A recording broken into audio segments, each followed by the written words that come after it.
नमस्कार विद्यार्थियों, कक्षा 12 में आपका स्वागत है। जो पिछले जो 2-3 वीडियो में आपने देखा कि जो आपकी जो पाठ्य पुस्तक है विश्व समकालीन राजनीति, उसका जो अध्याय संख्या 1 शीत युद्ध का दौर, ये पाठ अपन पढ़ रहे थे। इस पाठ ने आपने पढ़ा कि शीत युद्ध क्या है, शीत युद्ध के दायरे क्या हैं, शीत युद्ध के समय विभिन्न प्रकार के जो विश्व में जो घटनाएं घटित हुई वो कौन कौन सी हैं। फिर आपने गुटनिरपेक्ष आंदोलन के बारे में पढ़ा। गुटनिरपेक्ष आंदोलन क्या है, इसके संस्थापक राष्ट्र क्या हैं। इसके बाद में दो ध्रुवीयता को गुटनिरपेक्ष आंदोलन ने किस प्रकार क्या दी, चुनौती दी। आज हम इस वीडियो में इसी अध्याय से जो शीत युद्ध का दौर पाठ है,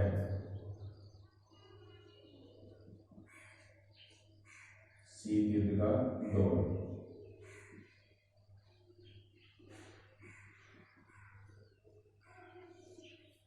इसी पाठ से आज अपन इस वीडियो की शुरुआत करेंगे। और जो अपना टॉपिक होगा वो है नव अंतर्राष्ट्रीय व्यवस्था, नव अंतर्राष्ट्रीय आर्थिक व्यवस्था, नव अंतर्राष्ट्रीय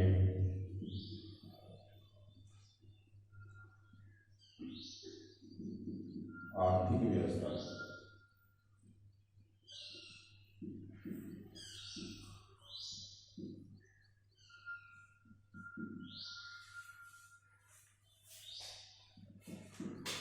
अब देखिए कि जो नव अंतर्राष्ट्रीय जो आर्थिक व्यवस्था है वो है क्या।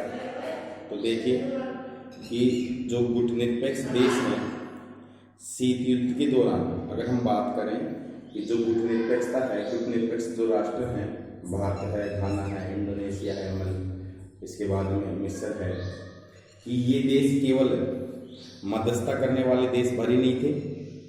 तो गुटनिरपेक्ष आंदोलन में जो शामिल अधिकांश जो देश थे उनको अल्प विकसित देशों का क्या दिया गया, दर्जा दिया गया या दर्जा मिला।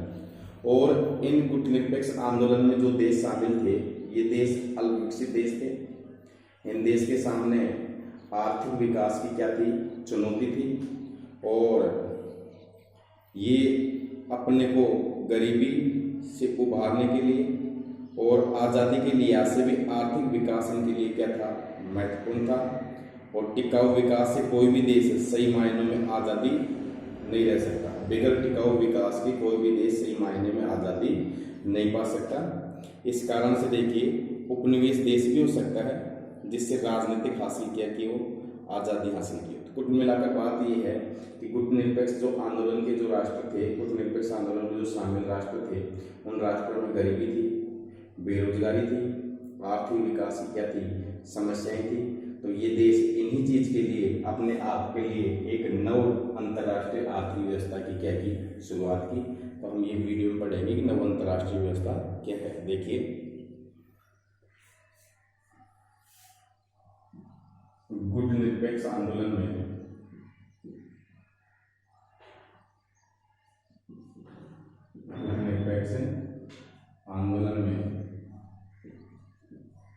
शामिल राष्ट्रों को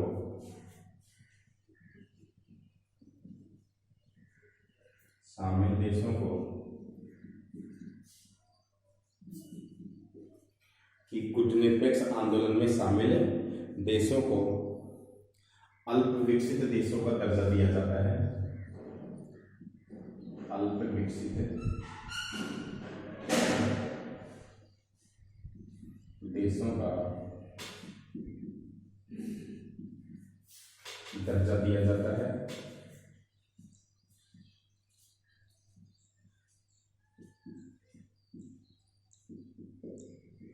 तो देखिए अब प्रश्न बनता है कि अल्प विकसित देशों का दर्जा कैसे दिया जाता है। कि जो नव उपनिवेश स्वतंत्र राष्ट्र हैं जो गुटनिरपेक्ष आंदोलन में क्या हुए, शामिल हुए, उन देशों को अल्प विकसित देशों का दर्जा दिया जाता है। तो आप जानते हो विकसित देश हैं, विकासशील देश हैं, अल्पविकसित देश हैं, गरीब देश हैं। तो अल्पविकसित का मतलब होता है जिनमें विकास कम है। तो गुटनिरपेक्ष आंदोलन में शामिल देशों को अल्पविकसित देशों का क्या दिया गया है, दर्जा दिया गया है। तो देखिए इन देशों के सामने इन देशों के सामने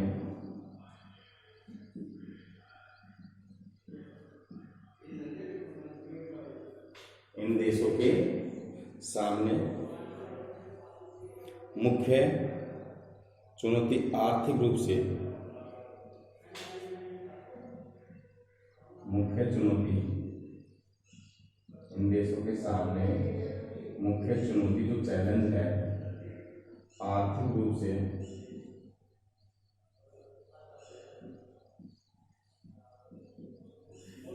देखिए कि इन देशों के सामने मुख्य चुनौती आर्थिक रूप से और ज्यादा विकास करने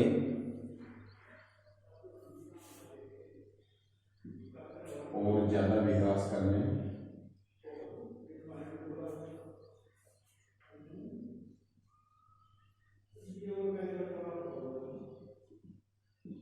और ज्यादा विकास करने और अपनी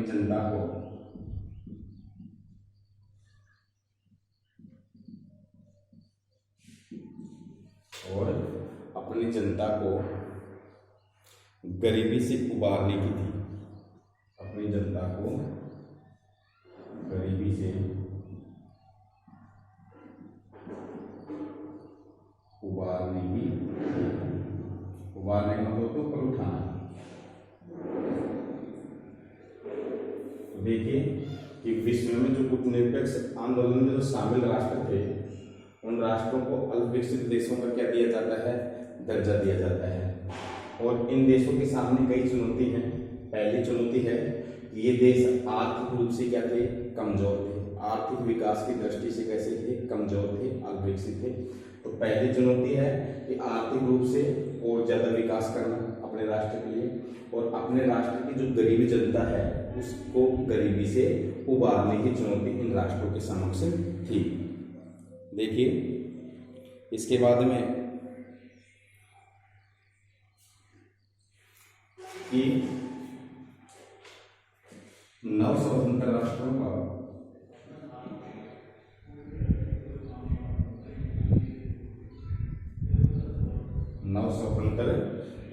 को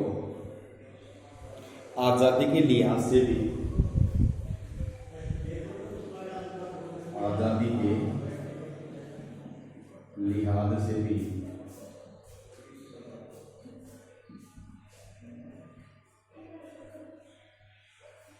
नव स्वतंत्र राष्ट्रों को आजादी के लिहाज से भी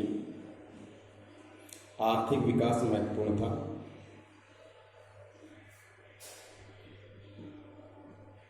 आर्थिक विकास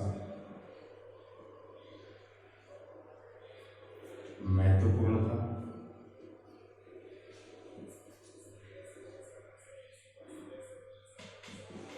आर्थिक विकास क्या था, महत्वपूर्ण था। बगैर टिकाऊ, देखिए बिना टिकाऊ विकास के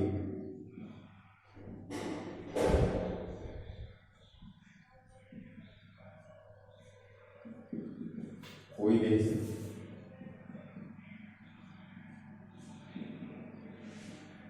सही मायनों में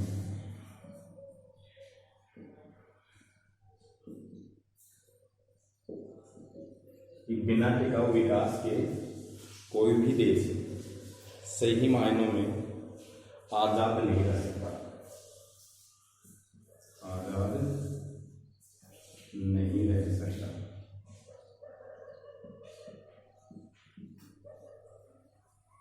कि बिना टिकाऊ विकास के कोई देश सही मायनों में आजाद नहीं रह सकता और उसे धनी देशों पर निर्भर रहना पड़ता है। उसे धनी का मतलब है विकसित, धनी देशों पर निर्भर रहना पड़ता है।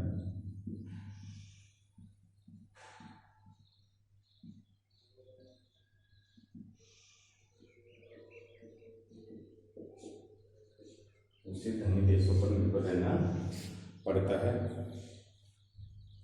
वह उपनिवेश भी हो सकता है, वह गुलाम भी हो सकता है।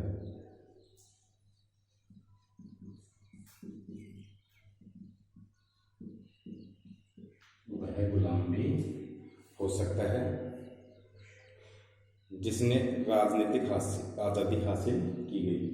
तो देखिए, कुल मिलाकर के बात यह है कि जो नव अंतर्राष्ट्रीय जो आर्थिक व्यवस्था है, आर्थिक का मतलब अर्थ इकोनॉमिक क्षेत्र से, तो गुटनिरपेक्ष आंदोलन में जो शामिल देश थे उनको अल्पविकसित देशों का क्या दिया गया, दर्जा दिया गया। कि अल्पविकसित देशों का दर्जा किसे दिया गया है कि वे राष्ट्र जो गुटनिरपेक्ष आंदोलन में क्या थे, शामिल थे। तो गुटनिरपेक्ष आंदोलन में लगभग 120 सदस्य हैं, वर्तमान में 5 इसके संस्थापक सदस्य थे। इन देशों के सामने जो गुटनिरपेक्ष आंदोलन में शामिल जो देश थे, ये गरीब देश थे और किसी न किसी महाशक्ति से ये क्या हुए थे, आजाद हुए थे। इसमें लैटिन अमेरिका, एशिया महाद्वीप और अफ्रीका महाद्वीप के गरीब देश क्या थे, इसमें शामिल थे। भारत भी इसमें शामिल था। इन राष्ट्रों के सामने कई प्रकार की क्या थी, चुनौतियां थी। मुख्य रूप से आर्थिक रूप से उभरने की चुनौती थी। इन देशों की जो जनता थी वो कैसी थी, गरीब थी। तो जनता को गरीबी से उभारने की चुनौती इन राष्ट्रों के सामने थी। नव स्वतंत्र राष्ट्रों को आजादी के लिहाज से भी आर्थिक विकास क्या था, इनके लिए महत्वपूर्ण था। कि इन राष्ट्रों के पास में जब ये आजाद हुए तो इनके पास में न तो शिक्षा थी, न चिकित्सा की व्यवस्था थी, न उद्योग धंधे इन राष्ट्रों में विकसित हुए थे। प्रति व्यक्ति आय इन राष्ट्रों की क्या थी, कम थी। तो इस प्रकार से देखिए, आज़ादी के लिहाज से भी ये देशों के लिए, स्वतंत्र राष्ट्रों के लिए आर्थिक विकास क्या था, महत्वपूर्ण था। क्योंकि बिना टिकाऊ विकास के कोई भी देश सही मायने में स्वतंत्र नहीं रह सकता। अगर किसी भी देश का आर्थिक विकास टिकाऊ नहीं है तो वो देश सही मायनों में जो स्वतंत्रता है वो प्राप्त नहीं कर सकता। क्योंकि उस देश को अन्य संसाधनों के लिए, अपना आर्थिक विकास करने के लिए अन्य विकसित राष्ट्रों पर निर्भर रहना पड़ता है। कि जो विश्व के जो धनी राष्ट्र हैं उन पर निर्भर रहना पड़ता है। जैसे उदाहरण के लिए देखिए कि जैसे पाकिस्तान है, पाकिस्तान में जो आर्थिक विकास है वो टिकाऊ नहीं है। तो आज विश्व के सामने देखिए उसके जो हालात हैं, उसकी इकोनॉमिक्स है इतनी कमजोर है कि को कभी वो चीन के सामने गिड़गिड़ाता है, कभी अमेरिका के सामने, कभी संयुक्त राष्ट्र संघ से वो आर्थिक मदद की क्या करता है, मांग करता है। तो इसी प्रकार से देखिए कि अगर किसी भी राष्ट्र का अगर विकास टिकाऊ नहीं है तो सही मायने में वो देश आज़ाद नहीं रह सकता। उसे विकसित देशों पर निर्भर रहना ही पड़ता है और वह राष्ट्र दोबारा से गुलाम भी हो सकता है। तो आप एक बार इसको उतार लें, इसके बाद में और पढ़ाएंगे। देखिए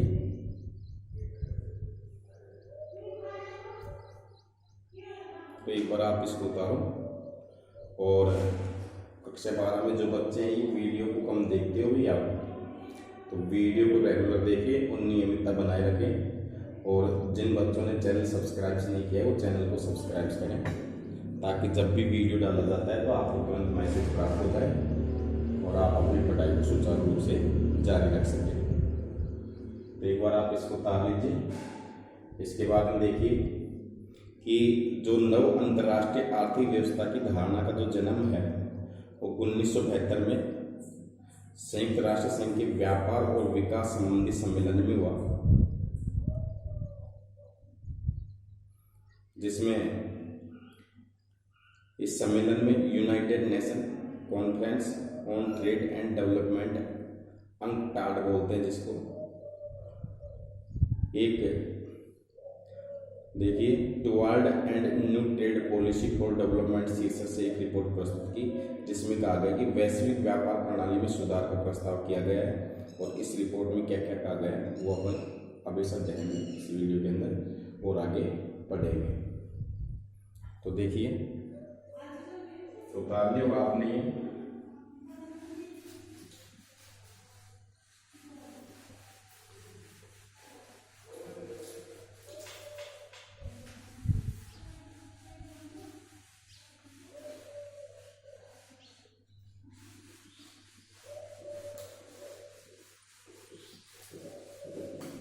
इसके बाद देखिए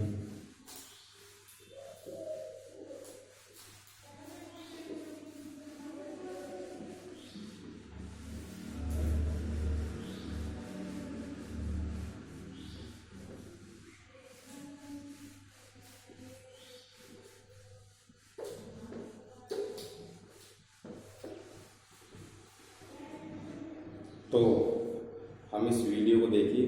जो नव अंतर्राष्ट्रीय आर्थिक व्यवस्था है, इसका जन्म देखिए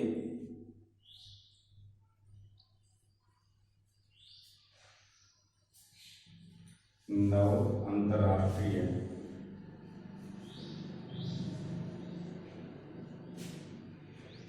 आर्थिक नव अंतर्राष्ट्रीय आर्थिक व्यवस्था का जन्म 1972 में। नव अंतर्राष्ट्रीय आर्थिक व्यवस्था का जन्म 1972 में संयुक्त राष्ट्र संघ के व्यापार और विकास से संबंधित सम्मेलन में हुआ। संयुक्त राष्ट्र संघ के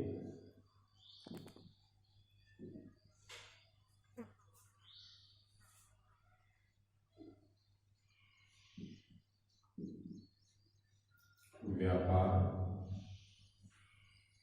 और विकास सम्मेलन।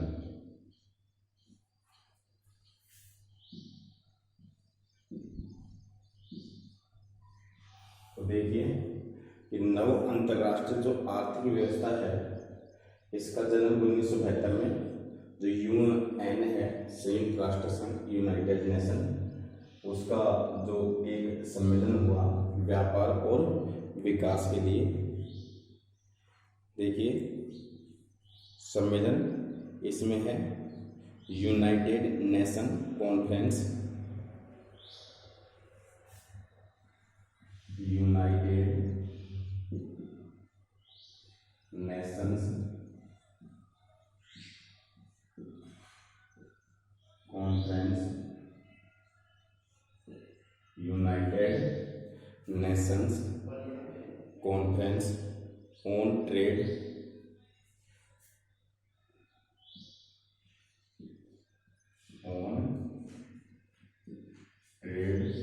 And development.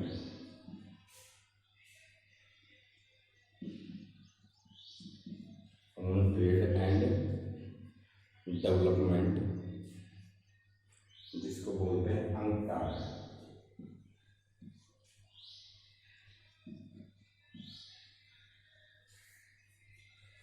तो देखिए कि विश्व के अंदर जो नव अंतर्राष्ट्रीय आर्थिक व्यवस्था का जो जन्म है वो 1972 में संयुक्त राष्ट्र संघ के व्यापार और विकास का एक सम्मेलन हुआ, जिसका अंग्रेजी में नाम हो गया United nation conference on trade and development, UNCTAD में।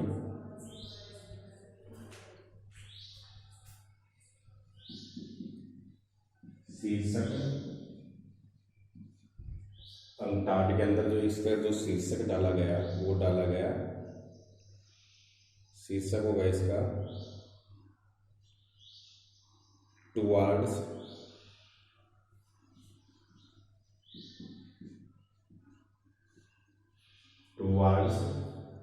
इसके बाद में है टुवार्ड्स ए न्यू ट्रेड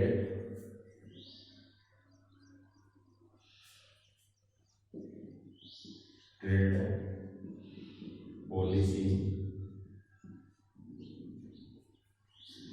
शीर्षक toward a new trade policy for development,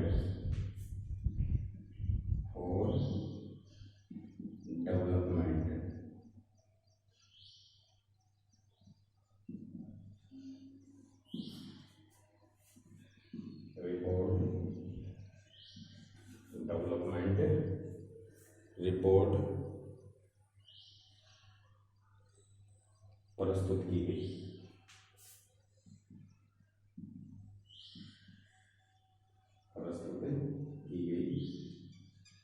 इस रिपोर्ट में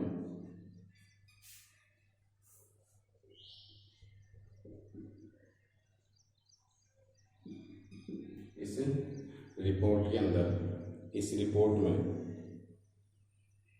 कहा गया कि वैश्विक व्यापार प्रणाली में सुधार का प्रस्ताव किया गया। इस रिपोर्ट में वैश्विक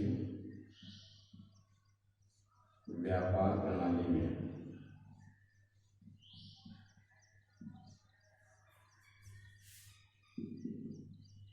सुधार का प्रस्ताव रखा गया। ये सुधार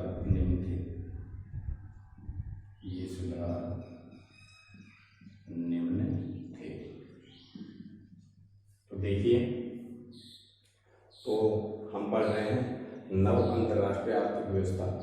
तो सबसे पहले आपको नव अंतर्राष्ट्रीय आर्थिक व्यवस्था में वो राष्ट्र शामिल है जो गुटनिरपेक्ष आंदोलन में कैसे शामिल थे, और इन राष्ट्रों को अल्पविकसित देशों का क्या दिया गया, दर्जा दिया गया। इसके बाद में बात करते हैं गुटनिरपेक्ष आंदोलन में नव अंतर्राष्ट्रीय आर्थिक व्यवस्था में जो शामिल राष्ट्र थे, गुटनिरपेक्ष आंदोलन के राष्ट्र थे, ये राष्ट्र गरीब थे, अल्पविकसित थे।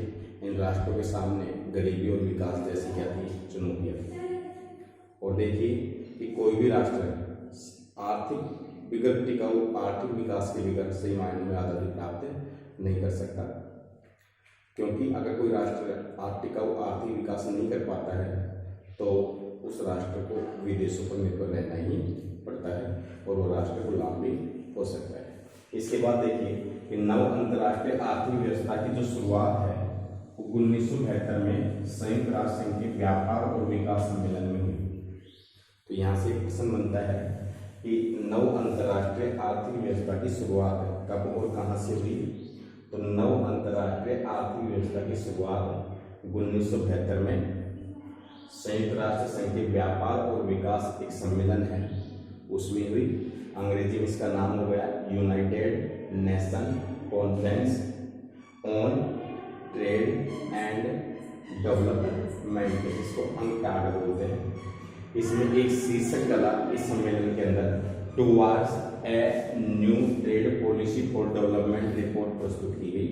और इस रिपोर्ट में वैश्विक व्यापार प्रणाली में अंतर्राष्ट्रीय स्तर पर जो व्यापार प्रणाली है उसमें सुधार के प्रस्ताव रखे गए। तो देखिए, तो ये सुधार क्या क्या थे। नव अंतर्राष्ट्रीय आर्थिक व्यवस्था की जो रिपोर्ट थी, United nation conference on trade and development की जो रिपोर्ट थी, उसमें वैश्विक स्तर पर व्यापार प्रणाली में कौन कौन से सुधार किए गए। अब इन सुधारों के बारे में अपन पढ़ेंगे। तो देखिए, सबसे पहला जो सुधार था नंबर 1 कि पहला क्या सुधार रखा गया। देखिए कि अल्पविकसित देशों को अपने उन प्राकृतिक संसाधनों पर नियंत्रण प्राप्त होगा जिनका दोहन पश्चिम के विकसित देश करते थे। तो देखिए, तो पहला सुधार रखा गया कि अल्पविकसित देशों को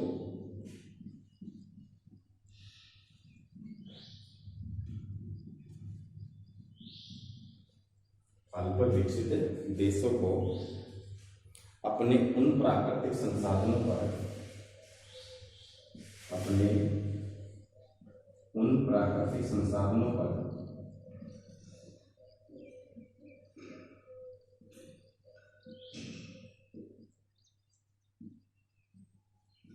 अल्पविकसित देशों को अपने उन प्राकृतिक संसाधनों पर नियंत्रण होगा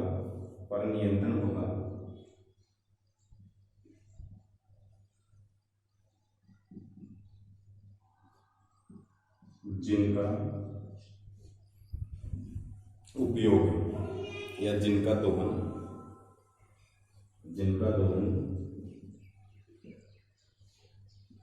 पश्चिम के विकसित देश करते थे।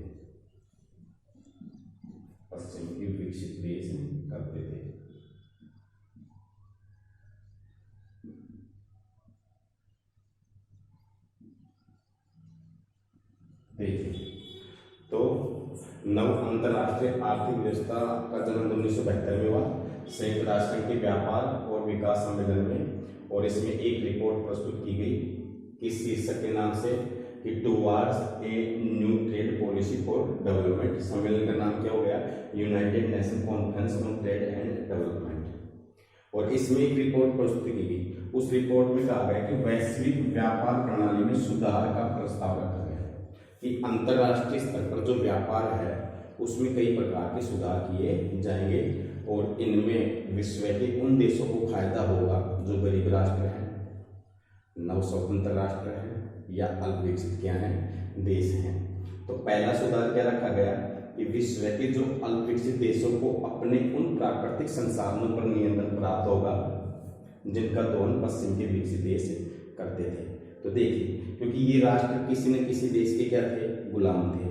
और इन राष्ट्रों में दुनिया के जो विकसित देश है पश्चिम दुनिया के, बेल्जियम है, फ्रांस है, ब्रिटेन है, तो देखिए तो पुर्तगाल है, तो अल्प विकसित देशों को अपने प्राकृतिक संसाधनों, पहले क्या होता था कि जैसे मान लो एशिया, अफ्रीका और लैटिन अमेरिका के जो देश होते थे, इन देशों पर पश्चिमी जो देश थे उनका आधिपत्य होता था, और उन देश के संसाधनों पर पश्चिम के देशों का नियंत्रण होता था। देश दूसरा और संसाधनों पर नियंत्रण किसी दूसरे देश के जो अधीन होता था, जिसके अधीन होता था उसी देश का उस पर नियंत्रण होता था। इस रिपोर्ट में कहा गया कि अल्प विकसित देशों को अपने उन प्राकृतिक संसाधनों पर नियंत्रण होगा जिनका दोहन पश्चिम के विकसित देश करते थे।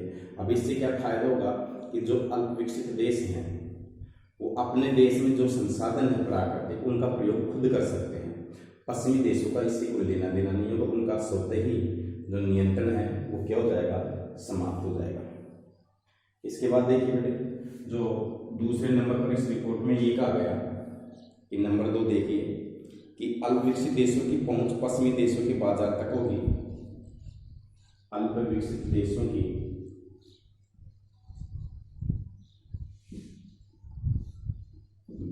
पहुंच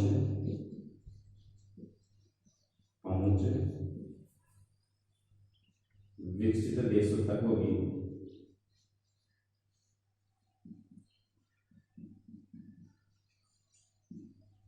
देखिए, ताकि ये राष्ट्र भी अपना विकास कर सके, कि अल्प विकसित जो देश हैं उनके जो माल है पहुंच विकसित देशों के बाजारों तक होगी। विकसित देशों के बाजारों तक होगी।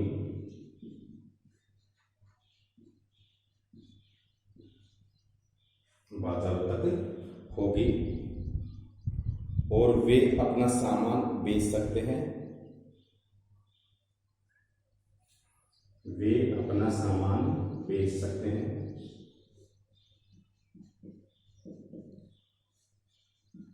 वे अपना सामान बेच सकते हैं,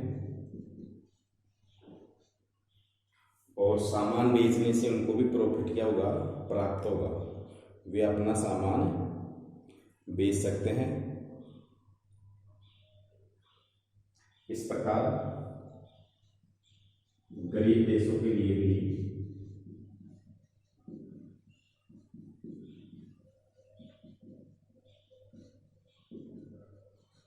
यह व्यापार फायदेमंद हो। यह व्यापार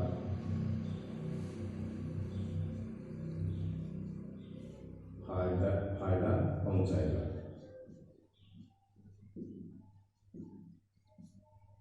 देखिए, इस रिपोर्ट में दूसरा क्या कहा गया कि जो विश्व के जो अल्प विकसित देश हैं, विश्व के जो अल्प विकसित देश हैं उनकी पहुंच भी विकसित देशों के बाजारों तक होगी। यानी अफ्रीका, एशिया और लातिन अमेरिका के जो गरीब राष्ट्र हैं वो अब अपना सामान पश्चिमी देशों के बाजारों में भी क्या कर सकते हैं? बेच सकते हैं।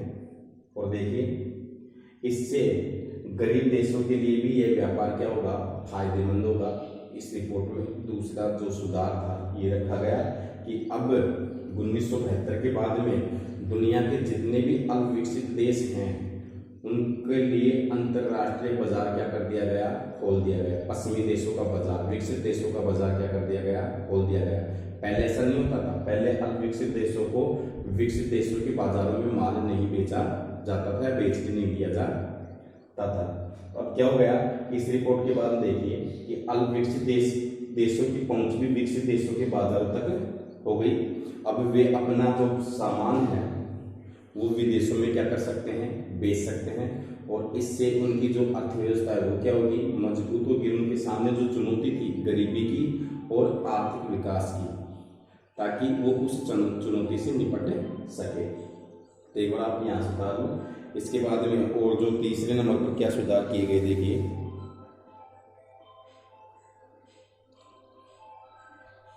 एक बार आप इसको उतार लीजिए। इसके बाद देखिए कि पश्चिम देशों से मंगाई जा रही प्रौद्योगिकी की लागत कम होगी और अल्पविकसित देशों की अंतर्राष्ट्रीय आर्थिक संस्थाओं में भूमिका क्या होगी, बढ़ेगी। तो एक बार आप इसको उतारो। इसके बाद में फिर आगे और लिखाएंगे। जो तीसरा जो क्या सुधार रखा गया इसके अंदर देखिए, तो इसको मिटा देता हूँ।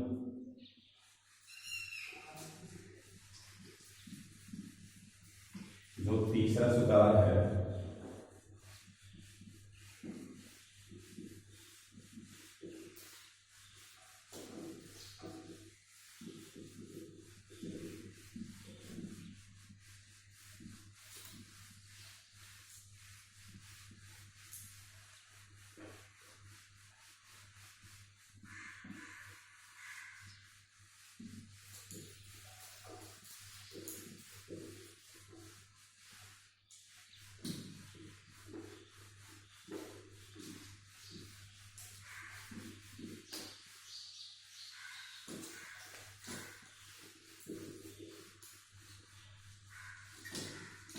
तो आप इसको रोक करके थोड़ा उतार लिया करो, इस चीज़ों को, वीडियो को रोक करके नोट्स उतार लिया करो, ताकि आपको समस्या नहीं।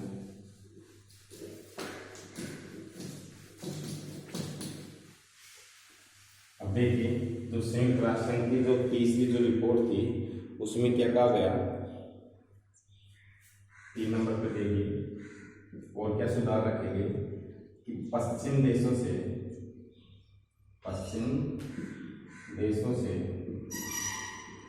मंगाई गई, पश्चिमी देशों से मंगाई जा रही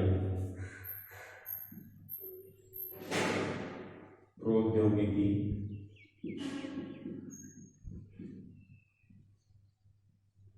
पश्चिमी देशों से मंगाई जा रही प्रौद्योगिकी की लागत कम होगी, की लागत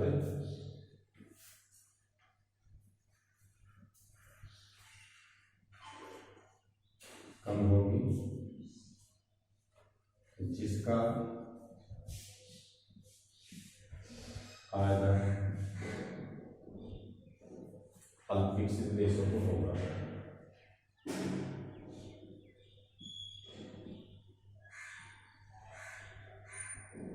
जिसका फायदा अल्पविकसित देशों को होगा। देखिए, तीसरे नंबर पर क्या कहा गया इस रिपोर्ट के अंदर, जो यूनाइटेड नेशन की जो आर्थिक विकास रिपोर्ट थी उसमें कहा गया कि दुनिया के जो विकसित देश हैं, पश्चिमी देश हैं, उनसे मंगाई जा रही जो प्रौद्योगिकी जो लागत होगी, जो तकनीकी, प्रौद्योगिकी का मतलब होता है तकनीकी, लागत क्या होगी, कम होगी। और जब प्रौद्योगिकी तकनीकी की जो लागत है वो कम होगी तो किसी भी उद्योग धंधों के लिए, कोई नई चीज के आविष्कार के लिए या कोई नए अनुसंधान के लिए गरीब देश भी, अल्प विकसित देश भी विदेशों से मंगाई जा रही जो प्रौद्योगिकी को आसानी से क्या कर सकें, खरीद सकें, और वो अपना आर्थिक विकास क्या कर सके, मजबूत कर सके। तो इसमें ये कहा गया कि पश्चिम देशों से मंगाई जा रही जो प्रौद्योगिकी का मतलब होता है तकनीकी ज्ञान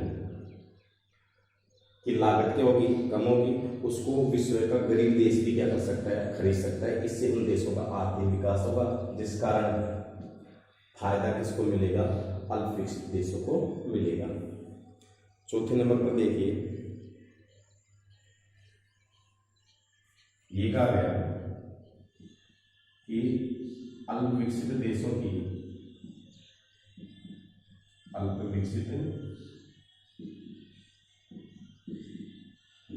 भूमिका,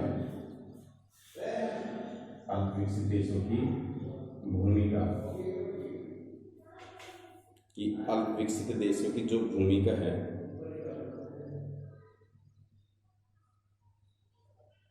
अंतरराष्ट्रीय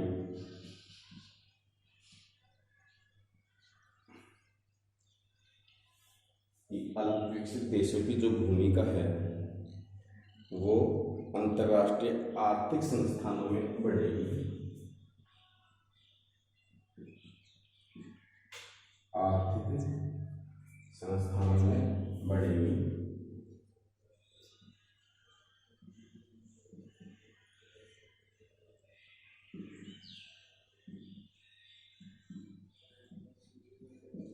चौथा क्या सुधार किया गया, देखिए कि जो अंतर्राष्ट्रीय संस्थाएं हैं, जो विश्व की अनेक एजेंसियां हैं, जैसे यूएन है, विश्व की अंतर्राष्ट्रीय एजेंसियां कौन कौन सी हैं, जैसे यूएन है, यूनाइटेड नेशन, संयुक्त राष्ट्र संघ है, WHO है, विश्व व्यापार संगठन, WHO, वर्ल्ड हेल्थ ऑर्गेनाइजेशन। इसके बाद में देखिए जैसे WTO है, वर्ल्ड ट्रेड ऑर्गेनाइजेशन, विश्व स्वास्थ्य संगठन। तो इसका मतलब तो क्या होगा, बोलो, संयुक्त राष्ट्र संघ।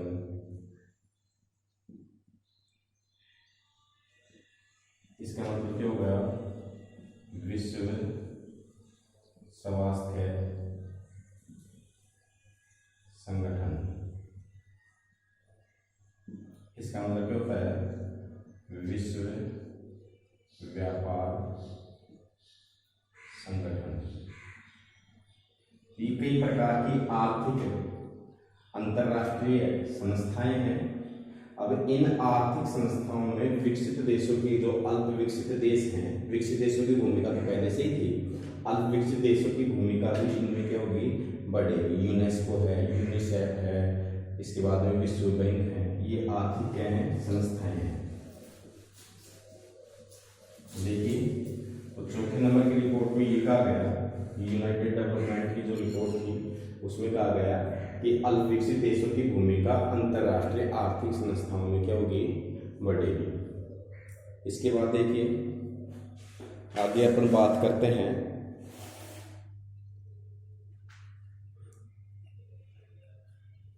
इसके बाद देखिए कि गुटनिरपेक्ष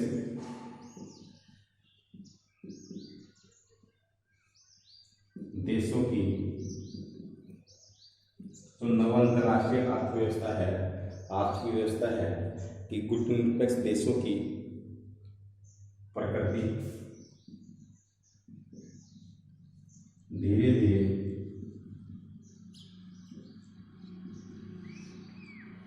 गुटनिरपेक्ष देशों की प्रकृति धीरे धीरे बदली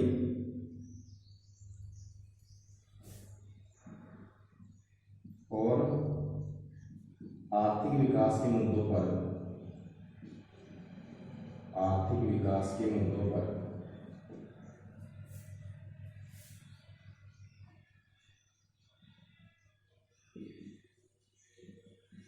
ध्यान दिया गया।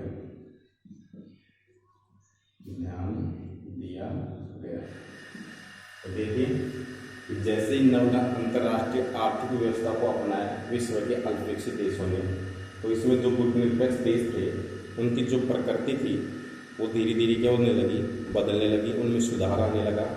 और बाद में इसमें देखिए आर्थिक मुद्दों को और ज़्यादा महत्व दिया जाने लगा।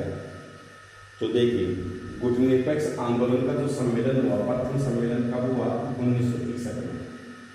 कि गुटनिरपेक्ष आंदोलन का प्रथम सम्मेलन 1961 कहाँ हुआ था, बेलग्रेड में हुआ था, नहीं हुआ था। कि गुटनिरपेक्ष आंदोलन का प्रथम शिखर सम्मेलन कब और कहाँ आयोजित किया गया, तो मैंने लिखाया था आपको पिछले वीडियो में कि गुटनिरपेक्ष आंदोलन का प्रथम शिखर सम्मेलन 1961 में बेलग्रेड में आयोजित किया गया। इसमें आर्थिक विकास के मुद्दों पर ध्यान नहीं दिया गया। इस सम्मेलन में जो गुटनिरपेक्ष आंदोलन का जो सम्मेलन हुआ, प्रथम शिखर सम्मेलन 1961 में, इसमें आर्थिक मुद्दों पर ध्यान नहीं दिया गया था। लेकिन जब नव अंतर्राष्ट्रीय आर्थिक व्यवस्थाओं की स्थापना हो गई 1972 के बाद में, तो आर्थिक मुद्दों पर ध्यान दिया जाने लगा। अब देखिए,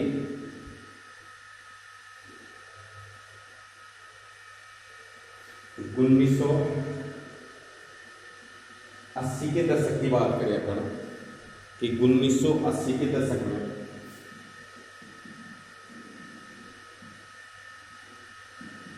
आर्थिक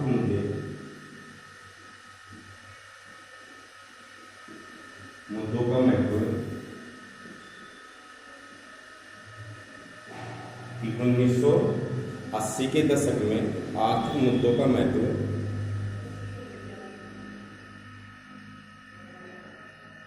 1980 के दशक में आर्थिक मुद्दों का,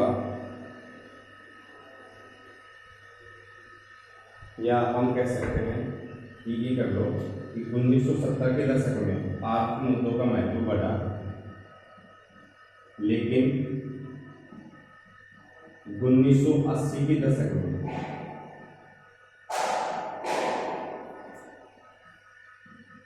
आर्थिक मुद्दे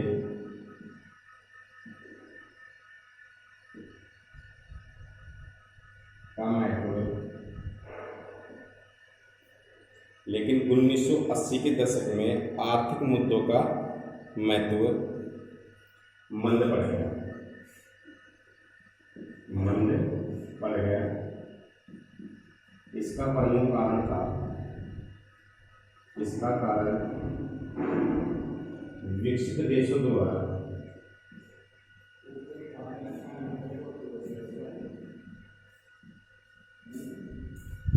एक सुर में विरोध करना।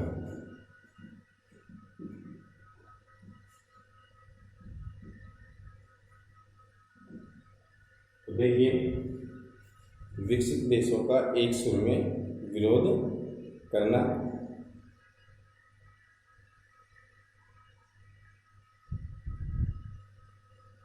और गुटनिरपेक्ष देशों को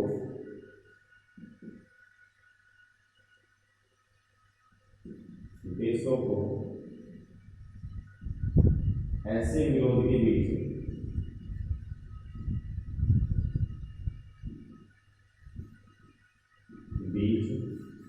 अपनी एकता बनाए रखने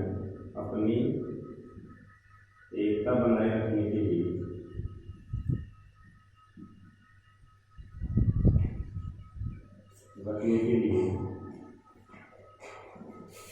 जी तोड़ मेहनत करनी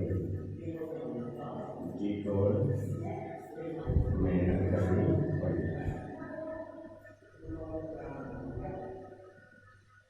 तो ये थी नई अंतर्राष्ट्रीय आर्थिक व्यवस्था।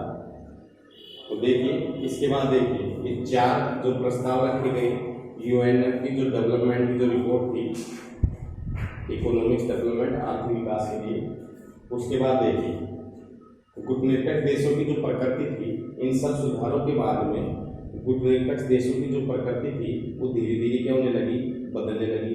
इन देशों में आर्थिक विकास होने लगा और आर्थिक विकास की ओर ध्यान भी दिया जाने लगा। ऐसे मुद्दे जो आर्थिक विकास के थे, इन राष्ट्रों में ध्यान भी दिया गया। 1970 के दशक की अगर अपन बात करते हैं, तो ये मुद्दे का जो महत्व है, आर्थिक मुद्दों का जो महत्व है, वो बढ़ने लगा। फिर 1980 का दशक आते आते जो आर्थिक मुद्दे थे, इनका जो महत्व था वो मंद पड़ने लगा। इनकी जो गति थी, इनकी जो प्रकृति थी, वो कैसी हो गई, स्लो हो गई, धीमी हो गई। इसका मुख्य कारण था कि कई बार प्रश्न आ जाता है कि 1980 के दशक में गुटनिरपेक्ष आंदोलन के जो आर्थिक मुद्दे थे या नव अंतर्राष्ट्रीय आर्थिक व्यवस्था की जो गति थी वो धीमी पड़ने लगी, मंद पड़ने लगी। इसका क्या कारण था? तो इसका कारण था कि विकसित देशों के द्वारा, क्योंकि इनको नुकसान तो विकसित देशों को ही तो हो रहा था, कि विकसित देशों के द्वारा एक सुर में विरोध करना था।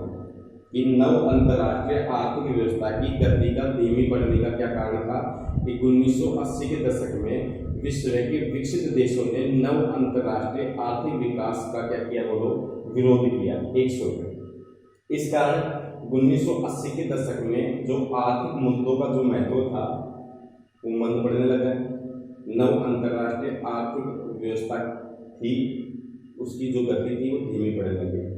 और इस समय देखिए 1980 के दशक में गुटनिरपेक्ष आंदोलन के सामने एक और चुनौती उभरती आई। गरीबी थी, आर्थिक विकास की चुनौती थी। इसके बाद में जो नई चुनौती थी वो थी कि ऐसे विकसित राष्ट्रों के द्वारा जब नव अंतर्राष्ट्रीय आर्थिक व्यवस्था का विरोध किया जाने लगा तो गुटनिरपेक्ष देशों के पास में अपनी एकता बनाए रखने के लिए उनको जी तोड़ क्या करनी पड़ी, मेहनत करनी पड़ी कि वे किसी भी प्रकार से वो अपने संगठन को क्या करें, बनाए रखें या बचाए रखें।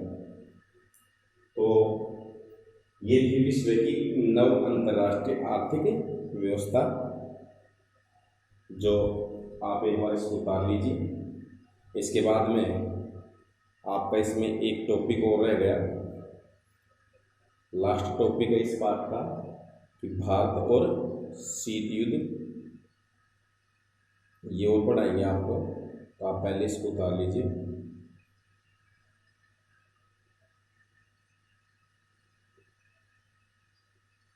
एक बार जल्दी उतारो आप इनको।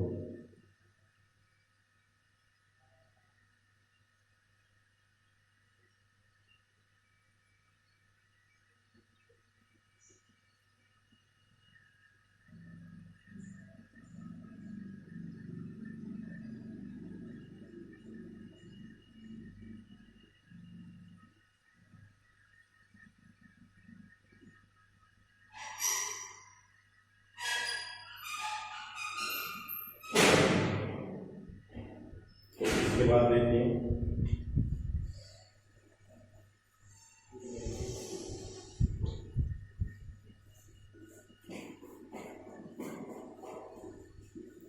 जो अपना जो अगला टॉपिक होगा इस पाठ का अंतिम टॉपिक है, उसका नाम है भारत और शीत युद्ध। इस शीत युद्ध के दौर में भारत की क्या भूमिका रही, किस प्रकार से भारत ने क्या प्रयास किए, भारत से इसका फायदा हुआ, नुकसान हुआ गुटनिरपेक्ष आंदोलन के समय।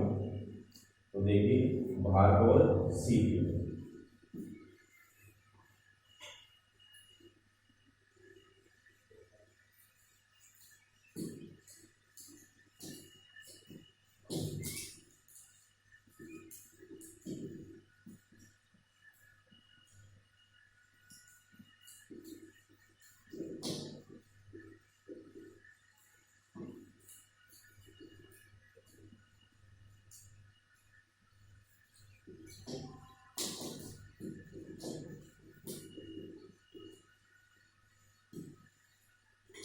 अब देखिए जो आपका अगला टॉपिक है वो है भारत और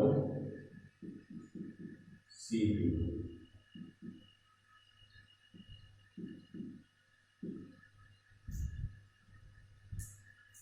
तो देखिए तो अपना टॉपिक है भारत और शीत युद्ध। तो देखिए इस शीत युद्ध के समय आपको पता है कि जो संपूर्ण विश्व जब दो भागों में बट गया था, सोवियत संघ और संयुक्त राज्य अमेरिका, जिसमें एक का नेतृत्व पूर्वी गठबंधन, दूसरे का नेतृत्व पश्चिमी गठबंधन का था। ये बात आपको मैंने वीडियो की शुरुआत में बताई थी जब शीत युद्ध पाठ चला था।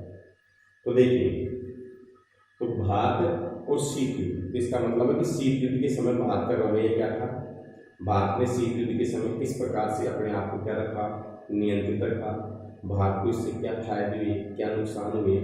तो देखिए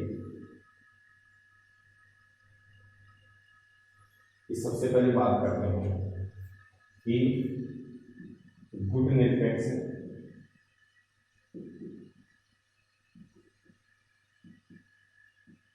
आंदोलन के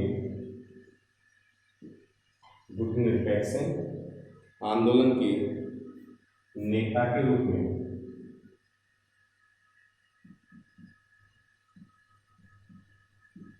गुटनिरपेक्ष आंदोलन के नेता के रूप में शीत युद्ध के समय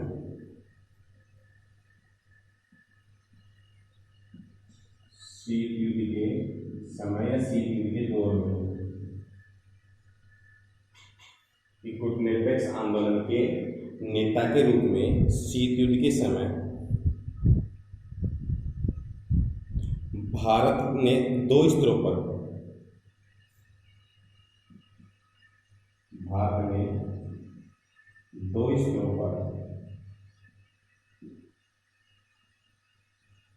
अपनी भूमिका निभाई।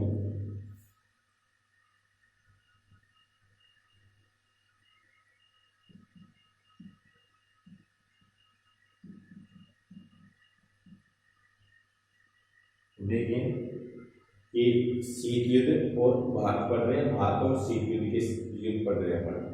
तो गुटनिरपेक्ष आंदोलन का नेता था, कौन था? भारत गुटनिरपेक्ष आंदोलन में 5 राष्ट्र शामिल थे ना, आपको पता ही है कौन कौन से राष्ट्र थे। भारत है, घाना है, मिस्र है और इंडोनेशिया है और यूगोस्लाविया। फिर इसकी सदस्य संख्या कितनी थी? 25 और वर्तमान में इसकी सदस्य संख्या कितनी हो गई है? 120। तो गुटनिरपेक्ष आंदोलन के नेता के रूप में, क्योंकि भारत उस समय न तो अमेरिका में शामिल था और न सोवियत संघ में क्या था? शामिल था। इस कारण गुटनिरपेक्ष आंदोलन का नेता था भारत, किसी भी गुट में शामिल नहीं था। शीत युद्ध के समय भारत ने 2 स्तरों पर, जब संयुक्त राज्य अमेरिका और सोवियत संघ रूस के मध्य जब शीत युद्ध का दौर जारी था, तो भारत ने 2 स्तरों पर अपनी भूमिका निभाई। पहला स्तर था, देखिए तो पहला कौन सा स्तर था? तो पहले स्तर पर देखिए भारत ने सजग और सचेत रूप से भारत ने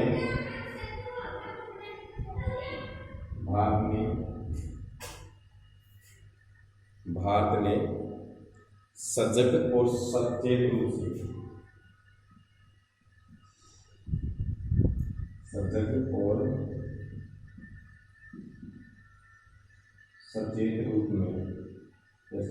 सचेत रूप से तो पहली भूमिका है कि भारत ने सजग और सचेत रूप से अपने को दोनों महाशक्तियों की खेमेबंदी से अलग रखा। सचेत रूप से अपने आप को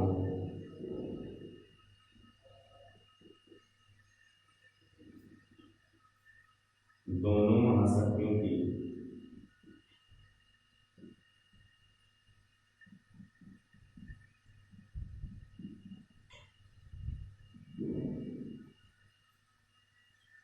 गुटबंदी से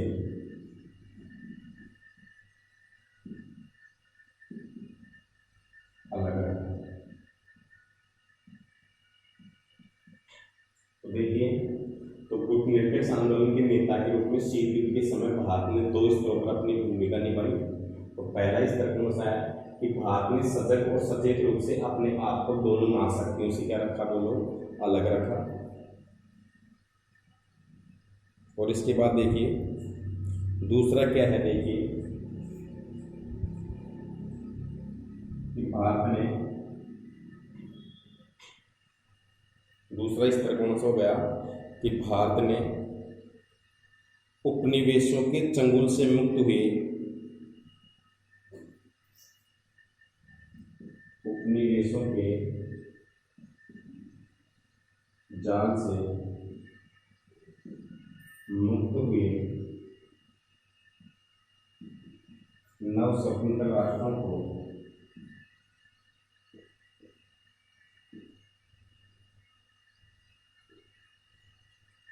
भारत ने उपनिवेशों के जाल से मुक्त हुए नव स्वतंत्र राष्ट्रों को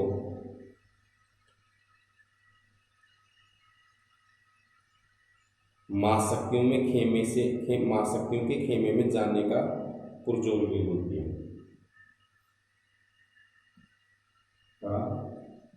महाशक्तियों के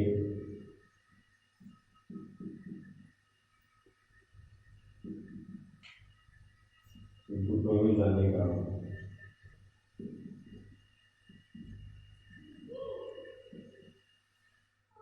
पुरजोर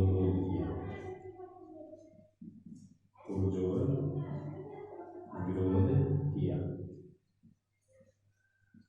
तो देखिए कि हम पढ़ रहे हैं भारत और शीत युद्ध। तो देखिए इस शीत युद्ध के समय में जब भारत ने सोचा कि किसी भी गुट में शामिल नहीं हुआ भारत। गुट निरपेक्षता का मतलब ये है कि विश्व के सैन्य गुटों से अलग रह करके अपनी स्वतंत्र विदेश नीति का संचालन करना। जब शीत युद्ध का दौर था तो उस समय गुट निरपेक्ष आंदोलन के नेता के रूप में भारत ने विश्व की राजनीति में अपनी भूमिका निभाई। और शीत युद्ध के समय भारत ने 2 स्तरों पर अपनी भूमिका निभाई। पहला क्या था कि भारत की दूरदर्शिता और भारत की कूटनीति थी कि भारत ने सजग और सचेत रूप से, जागरूक रूप से, सोच समझकर नियोजित ढंग से अपने आप को दोनों महाशक्तियों की गुटबंदी से क्या रखा, अलग रखा। क्योंकि भारत को पता था कि अगर वो दोनों महाशक्तियों की किसी भी एक गुट में अगर शामिल हो जाता है तो उस समय भारत की जो आर्थिक स्थिति थी वो कमजोर थी। भारत के सामने कई प्रकार की समस्याएं थी, गरीबी है, लोकतंत्र स्थापित करने की चुनौती है, इसके बाद में उद्योग धंधों की स्थापना की चुनौती, अपना आर्थिक विकास करने की, शिक्षा के क्षेत्र में कमजोर था। तो उस समय भारत ने सोचा कि दोनों महाशक्तियों से अलग रह करके अपनी स्वतंत्र विदेश नीति का क्या किया, संचालन किया। तो अपने आप को दोनों महाशक्तियों की गुटबंदी से क्या रखा, अलग रखा, ताकि दोनों महाशक्तियों का फायदा भारत को मिल सके। इसके बाद देखिए दूसरे नंबर पर भारत ने उपनिवेश जाल से, कि आप जानते हो कि देखिए शीत युद्ध का दौर कब से कब तक चला, 1945 से लेकर के 1991 तक। यही तो है शीत युद्ध दौर, शीत युद्ध का दौर कब से कब तक चला, 1945 यानी द्वितीय विश्व युद्ध के बाद से लेकर के और सोवियत संघ का जब विघटन हुआ तब तक। तो 1945 से लेकर के 1991 के बीच में जब संयुक्त राष्ट्र संघ की क्या हो गई, स्थापना हो गई, तो एशिया, अफ्रीका और लातिन अमेरिका के जो देश थे, इन महाद्वीपों के जो देश थे, वो पश्चिमी दुनिया के देशों के चंगुल से, जाल से क्या हो रहे थे, आजाद हो रहे थे। जैसे देखिए विश्व में 3 ही महाद्वीप गुलाम थे, कौन कौन से, एशिया, अफ्रीका और लातिन अमेरिका। इन देशों के जो गरीब राष्ट्र थे भारत की तरह, अफ्रीका के जो देश थे, लातिन अमेरिका के जो देश थे, वो इस समय 1945 से लेकर के 1991 के बीच में शीत युद्ध के दौर के समय ये उपनिवेश थे, गुलाम थे किसी न किसी रूप में, किसी भी महाशक्ति के। कोई फ्रांस का था, कोई बेल्जियम का था, कोई मान लो इंग्लैंड का था, कोई अन्य पुर्तगाल का था। तो ये देश क्या हो रहे थे, आजाद हो रहे थे। जैसे देखिए 1947 में भारत आजाद हुआ, 1946 में श्रीलंका, अफ्रीका के देश आजाद हो रहे थे। तो भारत ने उपनिवेशों से जाल से मुक्त हुए जो नव स्वतंत्र राष्ट्र थे, जो नए नए देश आजाद हो रहे थे, उनको महाशक्तियों के गुटों में जाने का पुरजोर क्या किया, विरोध किया। उन देशों को समझाया कि ये देश न तो सोवियत संघ में शामिल हो और न संयुक्त राज्य अमेरिका में। और उन्होंने, भारत ने इन राष्ट्रों के सामने, नव स्वतंत्र राष्ट्रों के सामने अपना एक तीसरा ही विकल्प दिया। वो विकल्प कौन सा है, गुट निरपेक्षता, कि भी विश्व की किसी भी गुट में शामिल न होकर के अपना आर्थिक विकास करते रहे। और देखिए तो आगे हम बात करते हैं जो भारत और जो शीत युद्ध है, इसी टॉपिक से अगर आप कल अपन पढ़ाएंगे अगले वीडियो के अंदर, तो थोड़ा टाइम का अभाव है और टाइम भी ज़्यादा हो गया, 1 घंटे के लगभग हो गया। तो कल अपन जो भी वीडियो पढ़ाएंगे तो भारत और शीत युद्ध में इसी चैप्टर से आगे क्या करेंगे, शुरुआत करेंगे कि किस प्रकार देखिए भारत की और अन्य क्या भूमिका रही शीत युद्ध के दौर के समय। तो इस समय देखिए और आगे हम कह सकते हैं भारत की नीति न तो सकारात्मक थी और न ही निष्क्रियता की थी। कि शीत युद्ध के दौर के समय भारत की नीति न तो सकारात्मक थी या नकारात्मक थी और न ही निष्क्रियता की नीति थी। क्योंकि उस समय पंडित जवाहरलाल जो नेहरू थे, उन्होंने विश्व को याद दिलाया कि गुट निरपेक्षता कोई पलायन की नीति नहीं है, कि छोड़ने की नीति नहीं है, कि सबसे अलग रहना, पलायन करना या भाग जाना। इसके विपरीत भारत ने शीत युद्ध कालीन में प्रतिद्वंद्विता की जकड़ ढीली करने के लिए अंतर्राष्ट्रीय मामलों में सक्रिय भूमिका निभाई और हस्तक्षेप करने के क्या था, भारत पक्ष में था। और भारत ने दोनों गुटों के बीच मौजूद मतभेदों को कम करने की क्या की, कोशिश की। और इस तरह भारत के मध्यस्थता के कारण ही पूर्णव्यापी युद्ध का रूप लेने से रोका गया विश्व को। और राजनयिक जो नेताओं का जो उपयोग है अक्सर शीत युद्ध के दौर में प्रतिद्वंद्वों के बीच संवाद है, बातचीत कायम करने में भारत ने मध्यस्थता की क्या निभाई, भूमिका निभाई। 1950 के दशक के शुरुआती सालों में जैसे कोरिया युद्ध के दौरान भारत ने मध्यस्थता की क्या निभाई, भूमिका निभाई। और जो भारत ने गुटनिरपेक्ष आंदोलन में शामिल अन्य सदस्यों को भी ऐसे कामों में संलग्न रखने की क्या की, कोशिश की। और शीत युद्ध के दौरान भारत ने लगातार उन क्षेत्रीय और अंतर्राष्ट्रीय संगठनों को सक्रिय बनाए रखने की कोशिश की जो अमेरिका अथवा सोवियत संघ के क्या थे, खेमे से नहीं जुड़े हुए थे।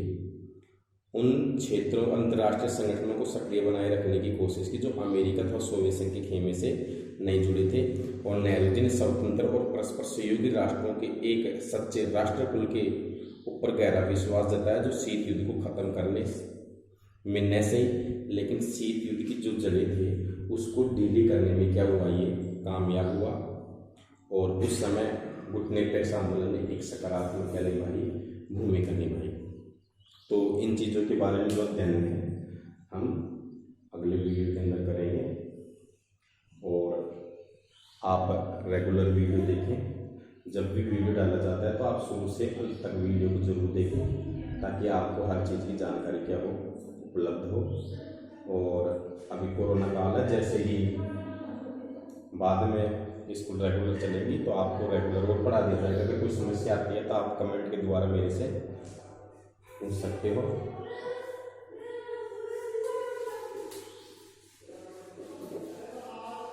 धन्यवाद।